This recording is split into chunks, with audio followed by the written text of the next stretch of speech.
Okay, good morning, everyone. Welcome to the Zehi Spiritual Healing Center. We are a non-denominational spiritual center. We respect all religions, all spiritual traditions. So you are welcome to bring your thoughts, your questions. This is a safe environment for us to discuss and to grow together. Before we start the announcements, we always begin our service with the prayers. So I would like to ask our dear brother Mark to come up and give your opening prayer. Please, if you're not speaking, make sure you have your microphones muted. If you are able, please close your eyes and begin to focus on your breathing. And let's slowly inhale fully and exhale fully. And again, a nice calming, deep breath of energy. Inhaling and exhaling. And as we begin to center our emotions now, we welcome the spirits that guide this group and each of us individually. And we thank God for this glorious day, this planet, all the life forms, and the opportunity to improve ourselves and the lives of those around us.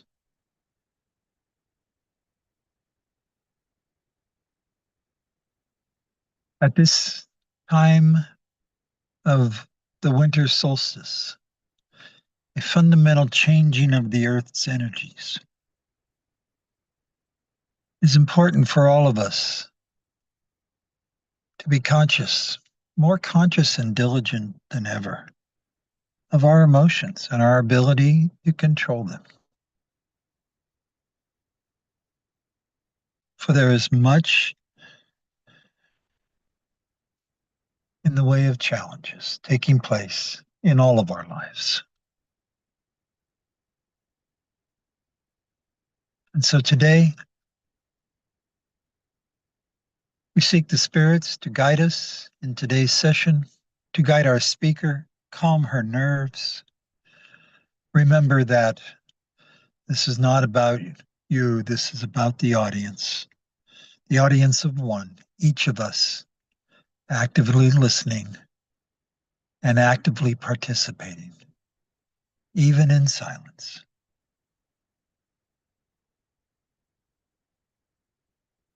And we humbly request permission to begin today's session. And so be it. And so it is. Thank you, brother. That is beautiful. Let me just go back to the awesome. Okay, so Bethesda Spiritual Healing Center is a member of the United States Spiritist Federation, and our spiritual beliefs are based around scientific, philosophical, and religious principles of Spiritism. So we are always here studying and growing together. As Emmanuel, the spirit mentor of Chico Xavier, taught us knowledge and love are the wings for our spiritual evolution, and that's the reason why the service is divided into two parts. The first, with always having someone speaking and sharing findings from remarkable and qualified mediums and spirits. During this moment, it is really important that you participate, you actively listen, as Mark was saying, because your mentor is already working with you, supporting you for you to download the important messages for you to carry on the energy that you are receiving here. And then the second part is when you have a hands-on healing pass where your mentor will be working with BSH mediums and the benefactors of the good for you to receive the healing energy.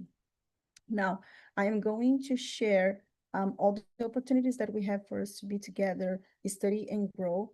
But I also want to remind everyone that BSH will be in recess from December 22nd to January 5th. So we will resume on Sundays on January 11th. Okay, so we will take a little break here. But here are all the opportunities that we have for us to be together, always in the same Zoom link. On Sundays, we have this service, which again, we will be on recess and we'll resume on January 11th. We do have our daily prayers at 6 p.m. This one will continue also because, all those who are in treatment will continue in treatment. So daily prayers still remain even during the recess.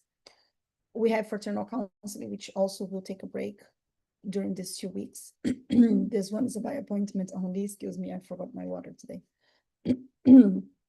Usually it takes Wednesday from 4 to 7 p.m. But if you or anyone you need any assistance, do let us know, and we will support however we can. Then we have the book study groups. On Sundays, we are studying Missionaries of the Light. And Tuesdays, we are studying The Consoler. This one is in collaboration with Divine Light. And then I saw yesterday that studies, Sunday and Tuesday book studies will continue. So if anyone here wants to continue this study, more than welcome to stay. On Wednesdays, we will have a new study soon. And then on Thursday, we'll take a break too with the Living Spring study book. Mediumship services happens on Monday, where the first part, we have an educational part.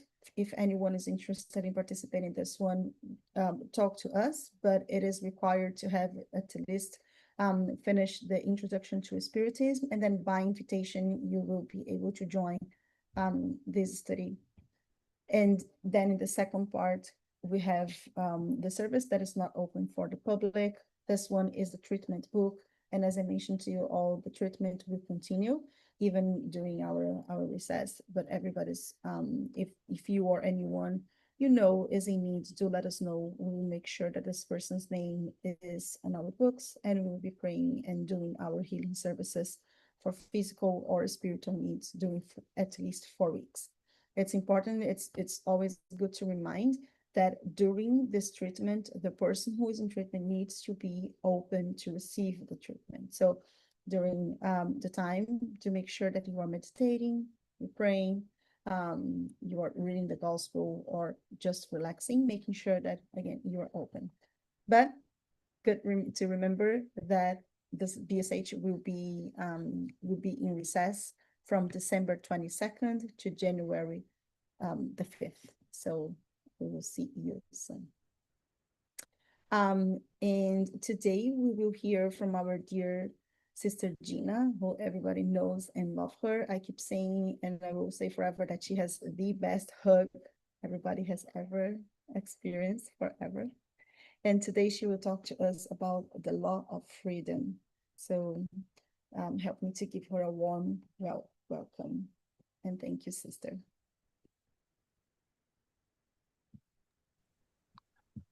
Good morning. Thank you. I appreciate you all being here. Okay, let's do it. Well, first of all, let me get to sharing this screen. Okay.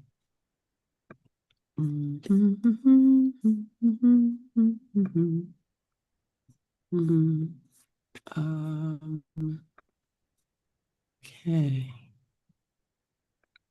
Alrighty.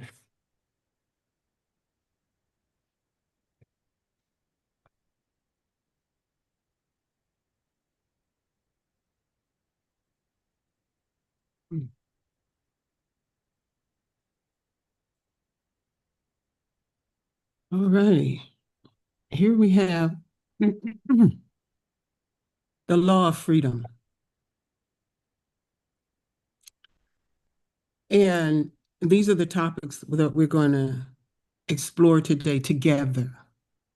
And please, take your notes. I'm sorry, I'm not one that could go back and forth, because I'd lose my train of thought for now, because I'm a little bit too nervous. But I would appreciate your thoughts. So do keep your notes. And so we have the natural freedom, slavery, freedom of thoughts, freedom of consciousness, and free will that we will explore together. The law of freedom, the freedom I'm referring to is the natural freedom that God has given each and every one of us. And we're here to learn what they mean. The good spirits has brought all this information for us to learn from. And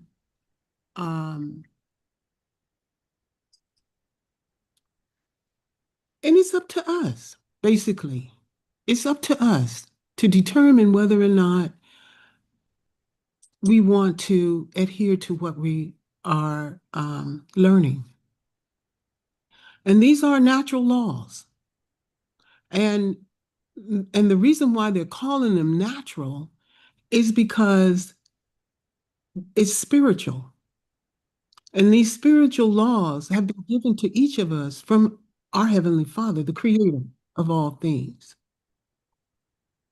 And we're supposed to learn this as a natural function of life. Like we breathe, our breathing is natural. And these things should come naturally to us. But of course, we must practice.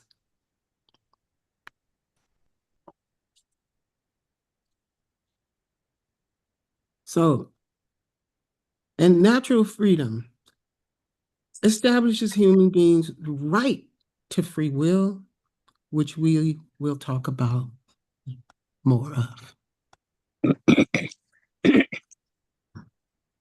Freedom can be interpreted and exercised in several ways.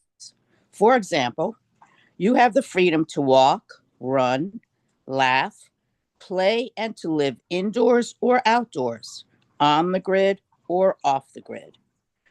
To get married, have children or not, get an education or be self taught, to be religious or not, believe in God or not, the freedom to believe in God, the freedom to believe that Jesus brought the good news, the freedom to believe in spirits and in the afterlife. We have our ways of thinking of freedom.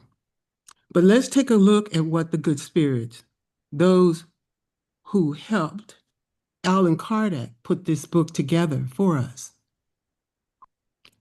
And we're going to learn what they want us to know, what true freedom is.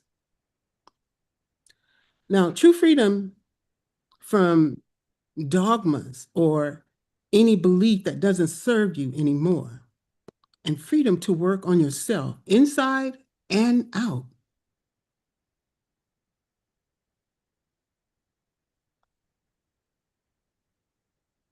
Are there positions in the world in which persons can flatter themselves by believing they are enjoying absolute freedom?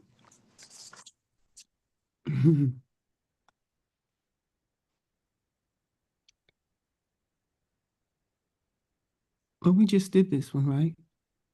Yeah. Okay. No, No, we did the other one, sister. we did I this. read that one. Okay, this one. We did this one, right? Yes. Yes. Why is my order not right? Okay, here we go. This one. This is where we are, right? Yes, I just read that one. And the spirits say no. No one has a position in life with absolute freedom.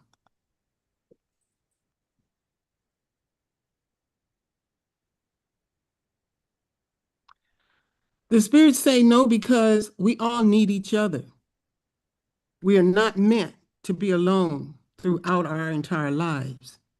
You can even see examples of this need in some stories about like monkeys. You know how monkeys are with their babies. They attach themselves to each other. They have to be with each other. And just like humans, we must take care of our babies. We have to be there for them. Otherwise, it's not good. So we need one another to love and to have someone to love us. It's important for us to exercise and practice the knowledge we gain.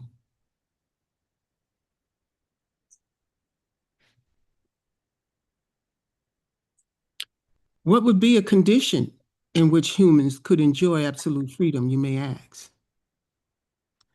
And I'd say meditation, contemplation, just being in your own head.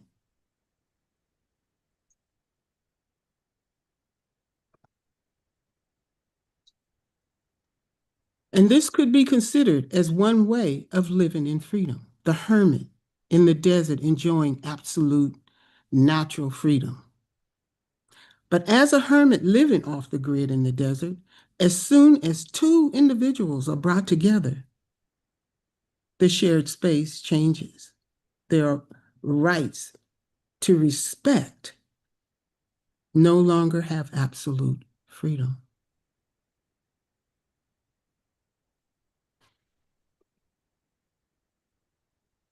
Does the duty of respecting the rights of others, like the hermit, deprive individuals of the rights pertaining to themselves? And the spirits say, absolutely not. If someone wants to think a certain way, it does not have to interfere with the way you think. Their rights have been granted to them by nature.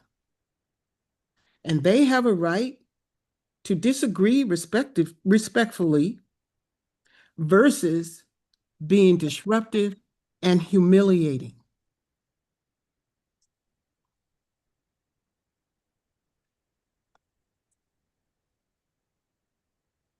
How can we reconcile the liberal opinions of certain men with their frequent cruelty in their own homes and over their subordinates?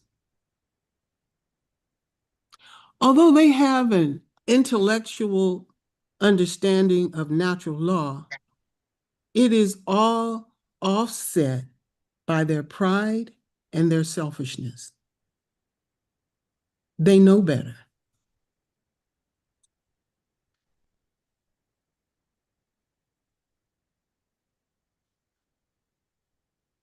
Will the principles they have professed during this life be taken into account in the next? And the spirits say the more intelligence individuals have for understanding a principle, the less excusable they will be if they have not applied it to themselves. They know right from wrong and have the freedom to use it.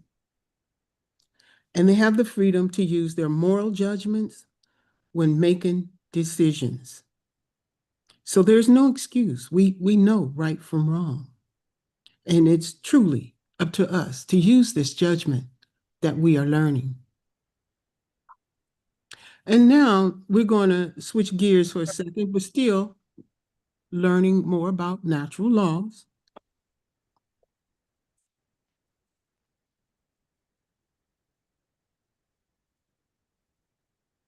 I'm coming. Okay, no worries. I have to find it. All right, no The problem. Spirit's book was published in 1857 while slavery was still legally practiced in many parts of the world, including the United States and Brazil. The U.S. State Department publishes an annual report entitled Trafficking in Persons that at present 2000, I can't see, 2006, I think, discloses the fact that 14 nations are not doing enough to stop international human trafficking. The report covers severe forms of trafficking in persons defined as A, sex trafficking in which a commercial sex act is induced by force, fraud, or coercion, or in which the person induced to perform such act has not attained 18 years of age, or B, the recruitment, harboring, transporting, provision, or obtaining of a person for labor or services through the use of force, fraud, or coercion for the purpose of subjection to involuntary servitude, peonage, debt, bondage, or slavery. This is from the Spirit's book. It says number 52, like a footnote at the bottom. And here I Googled just the top 10 countries that are still practicing slavery. This does not exclude, the US. And also, remember, the book was written in 1857 before emancipation and whatever the name, how you say it? Proclamation. Okay, proclamation. All righty. Next.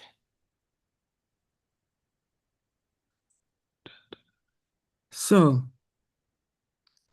slavery. Are there human beings who are meant by nature to be the property of others? A human being. The spirits say no, no, and no. Every absolute subjugation of one man to another is contrary to the law of God. Slavery is an abuse of power that will gradually disappear with progress, as well as all other abuses. Any human law that establishes slavery is a law against nature.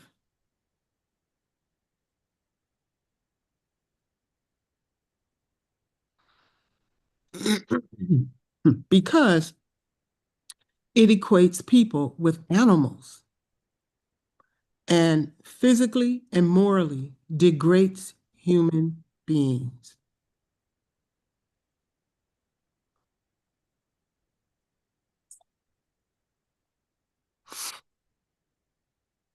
Somebody want to read that?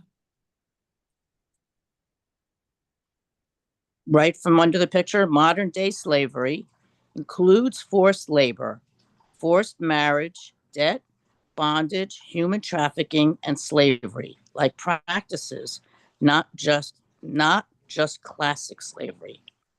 When slavery belongs to the customs of a culture, are those who practice it reprehensible, since they are doing nothing more than following a usage that seems natural to them?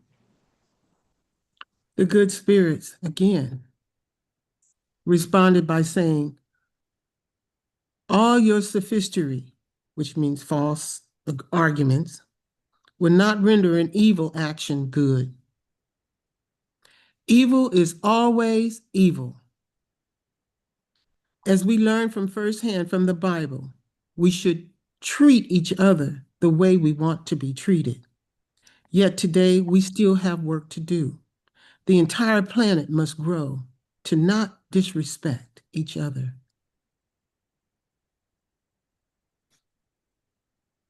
There are those who treat their slaves humanely, who say that they lack nothing, and who think that freedom would expose them to even greater deprivations.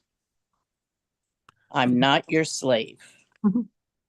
The spirits say these slave owners understand their own interests very well. And the spirits say they show the same care for their cattle and horses in order to get more profit at the market. They're not as bad as those who mistreat their slaves, however. They use them as merchandise, nonetheless, depriving them of their right to belong to themselves. So no matter how we've looked at the different ways in which people have been brought up into this, it's wrong. And once they learn that it's wrong, it is up to their moral conscience to do differently, to act differently, to think about God and what God wants from them. And so now we're going to move into freedom of thought. Freedom of thought, as we understand it, is private because they happen within our own heads. We have the freedom of not being restricted by, controlled by anybody in our own head. However, I believe that most thoughts have been molded from early childhood and education through spiritual teachings or religious teachings.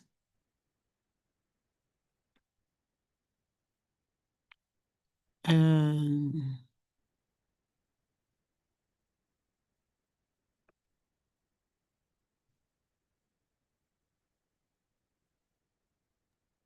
freedom of thought. Is there something in human beings which escapes all constraint and through which they enjoy absolute freedom? The spirits tell us that it is through thought that we enjoy unlimited freedom. Thought knows no obstacles. I've yet to read a book, however, that doesn't remind us to watch our thoughts. It's very important that we do. Our thoughts are energy and can create. Its manifestation may be hindered, but not erased.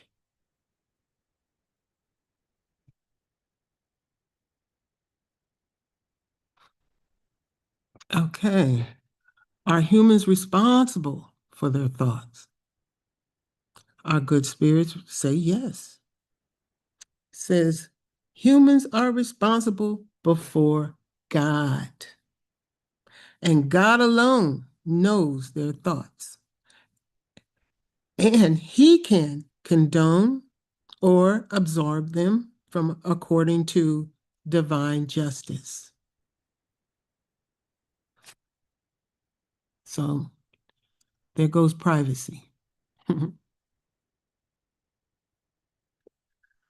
Freedom of conscience.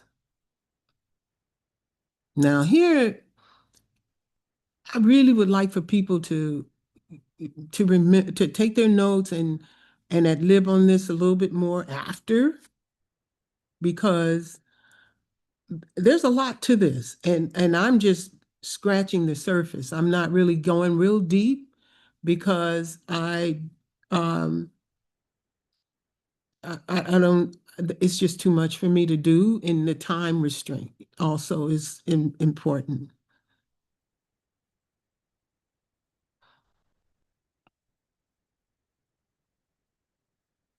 So the first question is freedom of conscience a consequence of freedom of thought?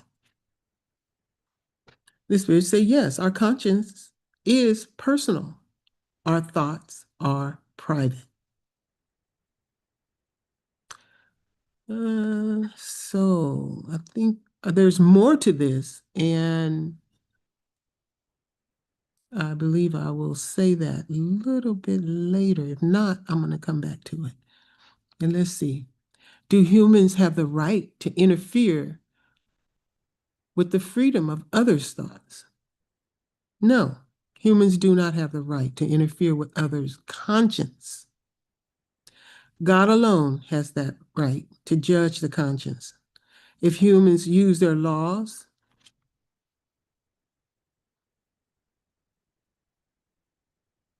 to regulate relations between individuals,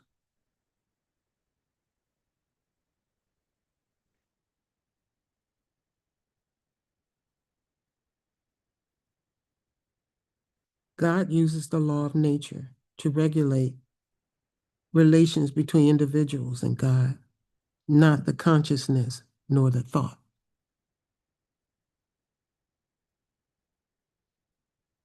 Oops, that's the one right there. All righty. That's the one I just read. Okay. Is every belief respectable even when notoriously wrong-headed?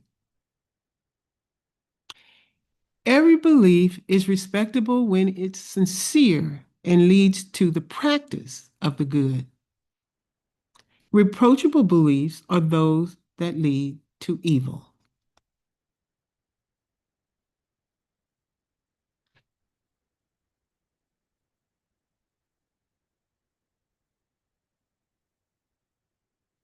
Are we blameworthy when we offend the belief of someone who does not think like us? If we disrespect the beliefs of others, the spirits say we are showing lack of charity. And this goes against the freedom of thought.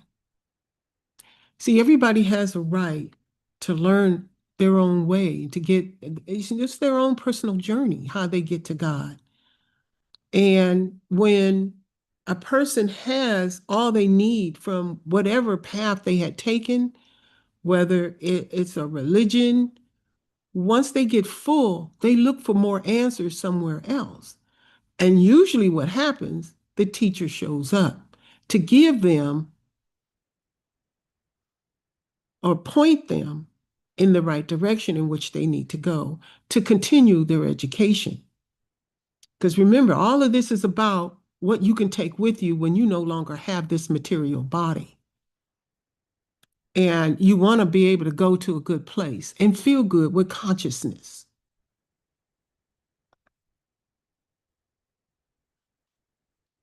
Does it go against freedom of conscience to obstruct the belief that might disturb society? And the Spirit said it's not our job to go against the freedom of conscience to obstruct beliefs of others or to obstruct the belief that might disturb society. It's not our job. That's God's job, which He is doing. You know, we can see what's happening in our own personal society or where we live and our government and all of that. And we're consciously making decisions in our own mind about what we like and dislike. Is this the kind of person I want to be to others? We're looking at everything around us in our homes, our neighborhoods, people we meet. And we all know a person who lights us up when we meet them. Their love is so contagious. We can feel it oozing out of them. You know, and we want to know, well, what do they have? You know, I want to know what they have that, you know, so I can feel that way.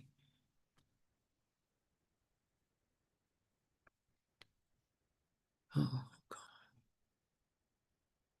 Since all doctrines claim to be the sole expression of the truth, by what signs can we recognize which one actually has the right to be presented as such? It will be the one that produces the fewest number of hypocrites and the greatest number of moral individuals. Jesus knew that human beings were spiritual children and that hate is a result of frightened, untamed love.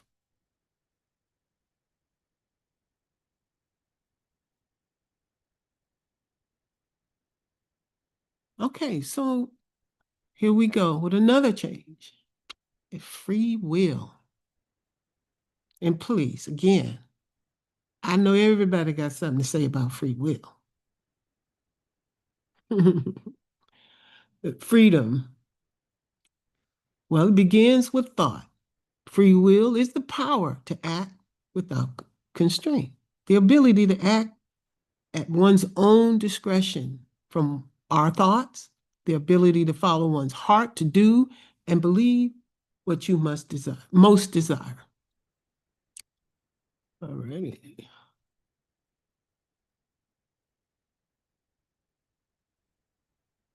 Do somebody want to read that one? Do humans act with free will? The Spirit say, since we have freedom of thought, we have freedom of action without free will. Human being would be machines. Right.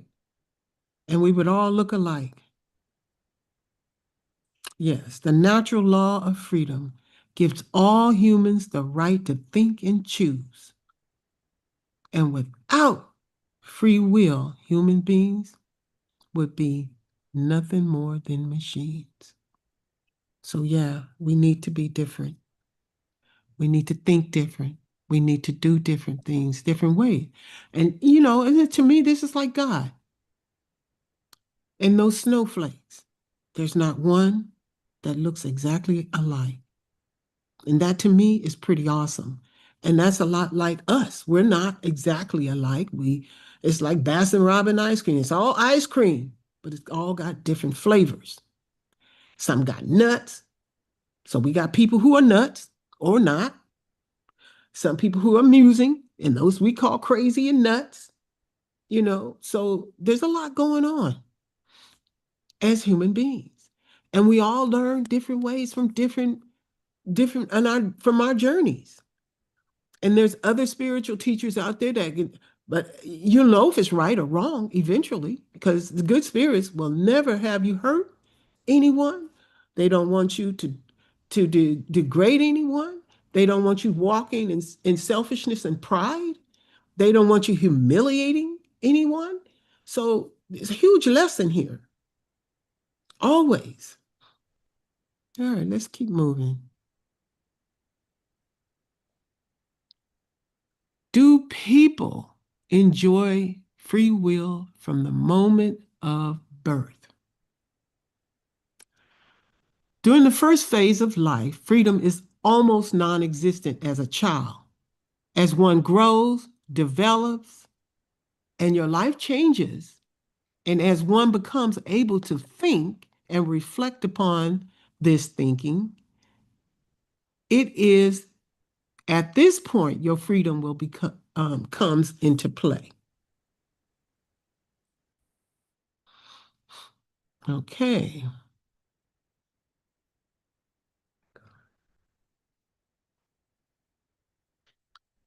Does our body have an influence on the acts of our life? And if so, doesn't it represent an encumbrance on our free will?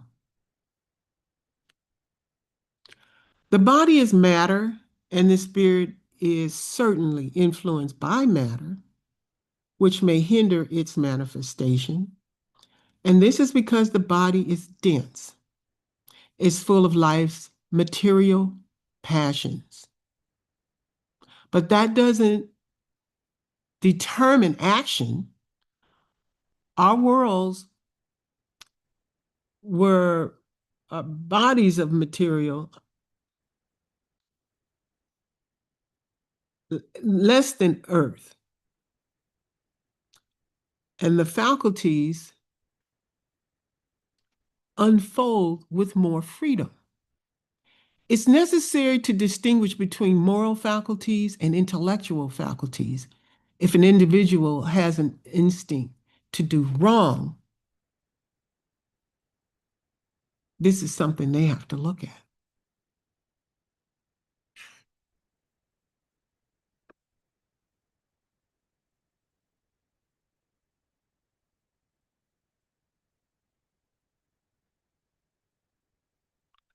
Does the distortion of the intellectual faculties because of drunkenness excuse reprehensible act? No. When those who choose to drink or do drugs or any kind of mind-altering substance have chosen to intentionally deprive themselves of their reason in order to satisfy their crude passions, choosing what clouds judgment also clouds responsibility.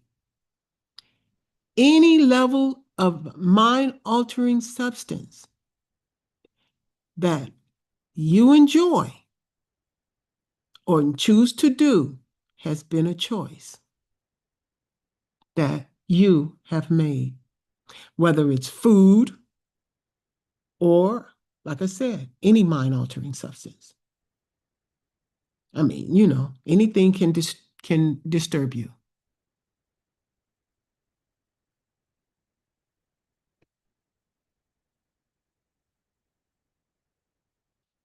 Natural freedom, freedom from slavery, freedom of thoughts, freedom of conscience, and free will.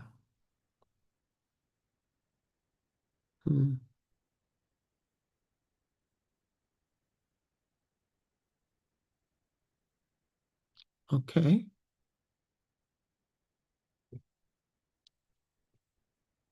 Freedom natural freedom, thinking freely, choosing consciously, resisting lower instincts, accepting responsibility, growing spiritually.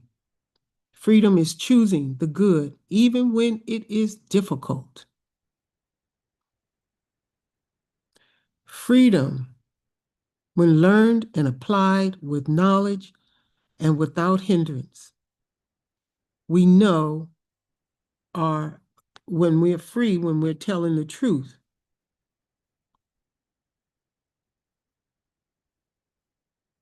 And we know we're free when we're telling the truth if the truth is not a problem. We know we are free when we are kind. We know when we're free when we are being charitable. It's second nature.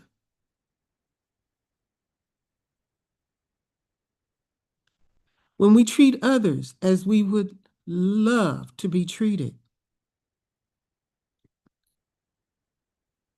And when we are colorblind.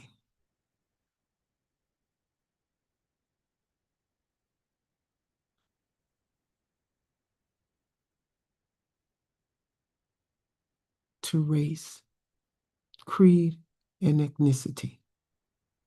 Freedom. Freedom from all restraints that would cause you pause to be kind to another human being.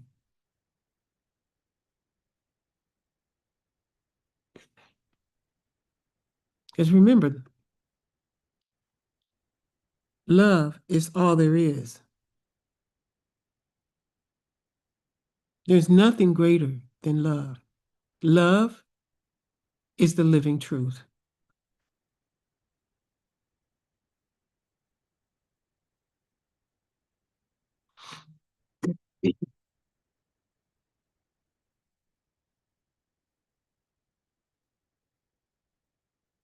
Again, freedom when we learn what we came here to learn. Freedom when we intentionally choose the right path. Freedom when we walk with love in our heart intentionally. When we think about Jesus and all he did for us and brought us to this moment. And what he sacrificed for us to learn. And you know, whenever I think of Jesus, I don't think of anything about being cruel or rude or hurting anyone. Even when they depict all these different movies about Jesus, you never, ever see them saying he was brutal to people. He was not. He was always kind. And in closing, I just want to say thank you for listening. And if you have any comments, please don't feel free to share.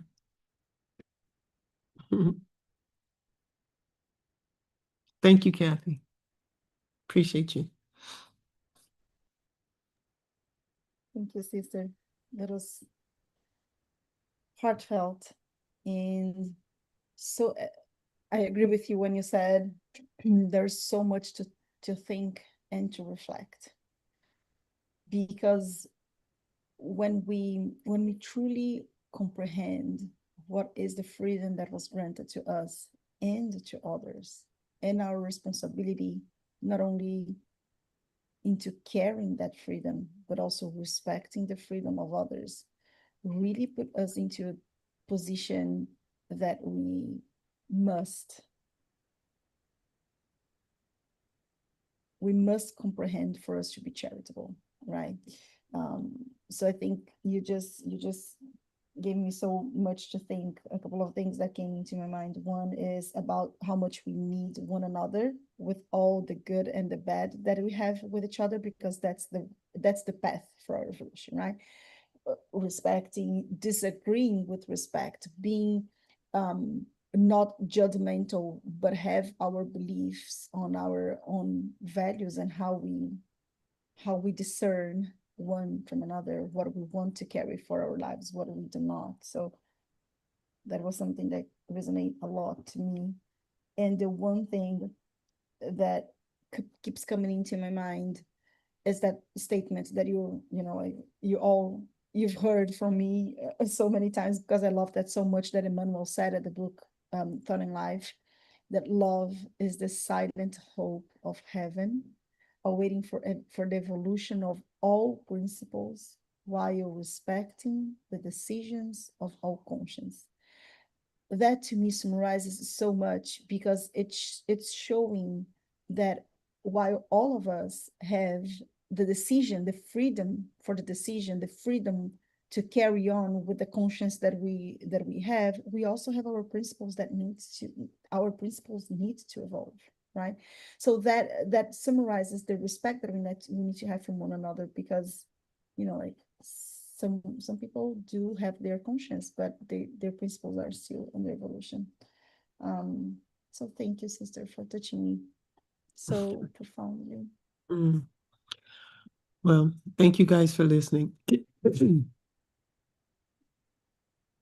Sister, I want to thank you very much for the message and preparation. And I want to give you two elements of feedback. The first is the one you asked us to pay attention to, or one of the ones. Mm-hmm. And that's principle of free will. And so that free will, since it is action, and it follows the freedom of thought, then we come to this effort to educate or to communicate something important from you to someone else or to someone's else, such as today's presentation. So I ask us all to just examine who you are, where you are in life, and realize that sometimes God is going to put in front of you the opportunity, and in essence, the responsibility to deliver a message to somebody based on what you have learned. That's an important thing relative to progress, Mm-hmm. because you can accelerate the progress of others' learnings, save them on potentially pain and suffering by sharing what you know from experiences, sharing it effectively from the heart, like Gina did today, like she does every day of her life, like a lot of us do every day of our lives. It's not new. Just realize where we are as we end 2025, probably with a whole lot of family gatherings in front of us over the next 2 weeks, family and friends. Great opportunity to think about this. Thank you, Gina. Thanks, Mark. Yeah. This is you're right. It's a blessed opportunity to have these family gatherings. And even if you only said one word to the family, that would inspire one person. You've done your job. You've done good. I ain't gonna say your job, but you did. Anyway. Thanks, Gina.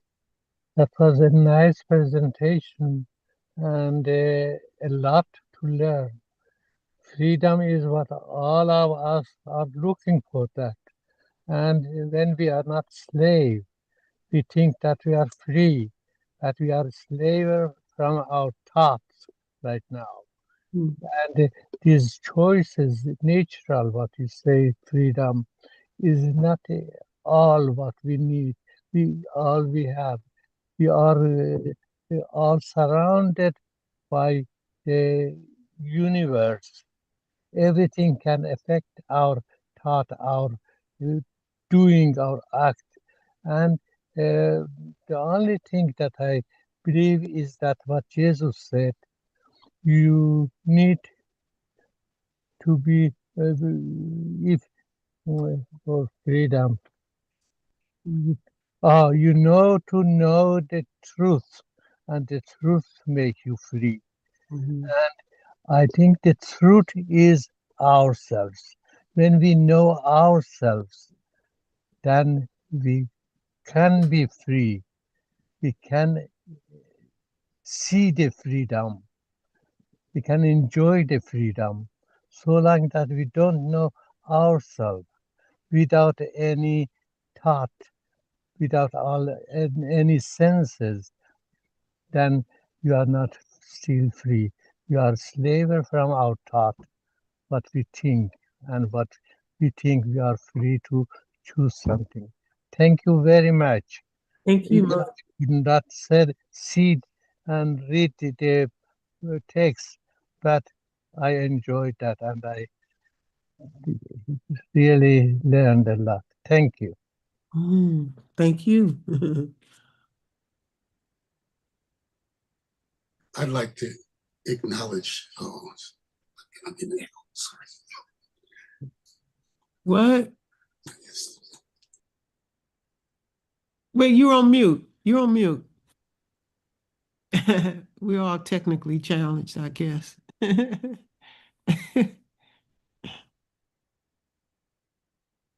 You're still on mute. Okay, this should be better. Yeah, okay. All right. Because I started on my phone till I got home and then switched to the computer, but it sounds so much easier and clearer on the phone. Okay. I want to acknowledge, I think, the challenge of this topic, because every single one of these things to me is a lecture. So whether you're talking about the freedom of thought or even the slavery, and most of us tend to think historically what slavery is, or what it was about. But remember, the book was written in 1857, so there was a bunch of slavery going on during that period of time. And nowadays, as Gina mentioned, the trafficking that's going on, and many of us think we got nothing to do with us or whatever, or we don't believe that it's happening. And she listed those countries where stuff is happening. And we, even in our country, have some historical stuff going on right now, that recent history of some people are suspected of some things. Their actions would be a representation of some trafficking that might have happened. Okay. Also the consciousness. And then getting to free will. There's just so many components to this thing, and we might think we could escape some of this thinking, like when you mentioned about the drinking. You know, a person can drink, I was out of control, and they want the excuse. And we understand what that desire is, to have an excuse during that period of time. But this book is telling us that no, you don't quite get excused that easily. So it causes us to think more and more about what we can do, what our actions are, how we can either interfere or how we can be interfered with in terms of our own freedom. Like you would think that monk that was person meditation in the mountains, it's not bothering anybody, but it's also may not be helping anyone, right? You know, so anyway, so I just thought it was a challenging topic to cover, and I think you did a pretty good job, you know. So, thank you. Thank you, brother. Very, very good, Regina. You made it. That's amazing. You're right, See, Charles. I can take a break. Right. Yeah. I like just to offer a few, well, at least my reflections about the topic, because as Ken said, it's a very powerful topic and we need to reflect on it. Because it represents what signifies freedom to me is like it's your state of mind. Because in reality, slavery is very prevalent still. When you consider that, in other words, you still have the form of slavery being institutionalized. But in other places of the world, especially in our culture, slavery is based, okay, why do I need to go and be bothered by the choices of religion or political choices that others make? So that's represent to me some kind of a need to control, to maintain power, and that determines a process of slavery, because if I'm controlling the stick, or I'm controlling the economical finances, and people have to go to work in order to feed themselves under certain rules, that's still a form of slavery. So it's a process of, in human mind, we still have this ego need to preserve ourselves by making sure that others don't disturb my peace or my stability. That way they need for me to impose on others. But bottom line is that what you said at the end, with that choosing the good, it's a matter of choice. So basically, the matter of choice is to align yourself with the divine laws, with the gospel, with the good news. I think that's when we put ourselves in a state of mind where we are okay with everybody doing what they want because they are free to do whatever they choose to do. That puts me in a position I have my own freedom. Well, I know that there's a lot of aspects to address with this topic, but I appreciate your contribution. It helps me to reflect on it. And thank you for your presentation. Thank you. Thank you, Charles. Yeah, this one was a tough one. I mean, it's a lot. You know, each question really is an onion. Each single one. And I mean, they had the spirit said a whole lot more than I said. I'm gonna tell you that right now. We'd be here all day if I talk about what they had to say. I mean, all of it, because there's so much we have. And I believe the reason is we all have our own way of thinking, and their approach is to try and reach the different layers of how people think from what they have learned, you know, from the simplest to the intellectual, you know, they're trying to reach them. And so to me, that's why they took that route, you know. Anyway, those are my thoughts. Thank you all. I'm done. I got one more thing to add. Go ahead. We often get the blessing of teachers. There's a teacher on this call. I'd like her to comment to this as well. But Gina, you need to understand something, girl. You have a PhD in life. And for you to stress about the day that you have to deliver a presentation of this type, that's foolish. Just trust your PhD. You got so much knowledge and experience to put this information together in your own words and make it meaningful for every one of us. Every time. Okay, Mark. Thank you.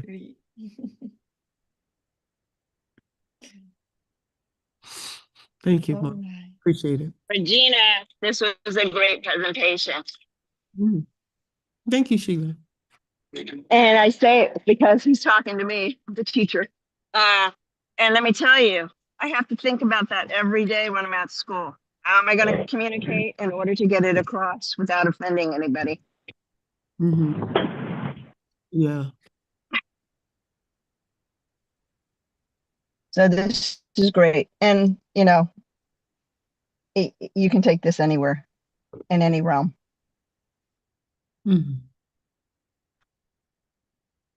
Anyway, let's not lose track. It's really not about me. And I'm just a nervous Nelly, but you know, I feel that the prayers that I ask God to help me with the presentation, I think they come through, but really trust in me. It ain't got nothing to do with me. These not my words, ain't my topics. No, I don't. Thank you though for coming. I appreciate it. Thank you so much, sister. Feel hugged, and thanked, because this was beautiful, touched all of our hearts. And I think that the most important thing is made us all think and reflect, which is ultimately what the spirits are asking for us to reflect, to take those words to our heart and really transform who we are for the better. I do remember Chico Xavier once said, to others, I give the right to be as they are. To myself, the duty to be better each day. So I think that you made this, sister. Thank you so much. You know, one more point I want to make. I think the biggest lesson, I think, in doing these presentations is the presenter finding a tidbit that they need in their own head, being me, you know, meaning myself. And it did help. It helped a lot. I appreciate it, but it stressed me, but still. I'm sorry about the stress. It does a little bit with all of us, I'm sure. All right, everyone. So let's take 2 minutes break, and we will be back for the second part on with the healing. Please make sure that you grab your bottle of water, write down the names of those who are in need, and we will do our prayer